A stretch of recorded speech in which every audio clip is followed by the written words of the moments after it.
So a mom speaks out and obviously lose your job. Right, David? That's a summation of that story, huh? Mother of 3 lost her real estate job. Why? She spoke out against a new sex ed curriculum at a school board meeting. So she's a California mom, and she said she was fired for simply objecting to the school's gender lessons. Here we go again. This is California, but let's watch the video. We'll come back and talk about it. That we have a big concern with what is now being taught to children as young as 10 in Benicia, such as children are being asked to identify their pronouns, and this is now part of the 10-year-old curriculum. This forces a gender discussion beyond the scope of the state requirements and complicates an already overburdened classroom environment. We are alarmed that gender identity is now being discussed in math classes. This takes time from core learning and does not benefit the students or our community. Teaching kids that there isn't any standard or truth and that you can believe anything you want to believe is not scientifically accurate or medically correct.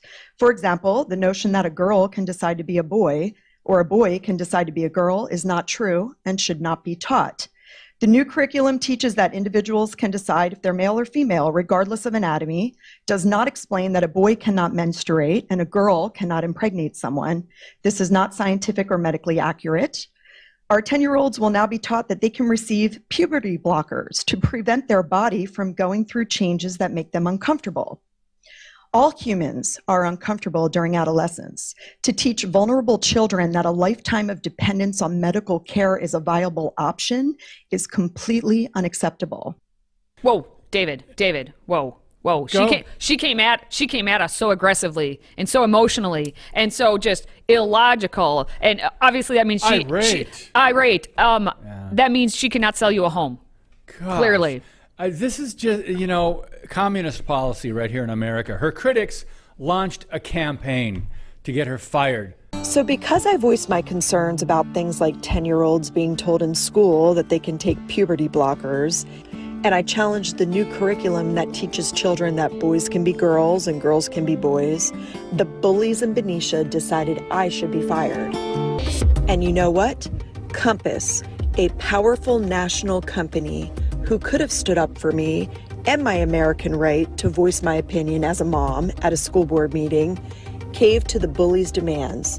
The treasurer of the Progressive Democrats of Benicia demanded that Compass provide answers about what I said at the school board meeting, or she would go public, in her words, about Compass not reining in hate for transgender kids. She even gave a deadline for her demands, and sure enough, like clockwork, Compass informed me that I could no longer be associated with them by her deadline date.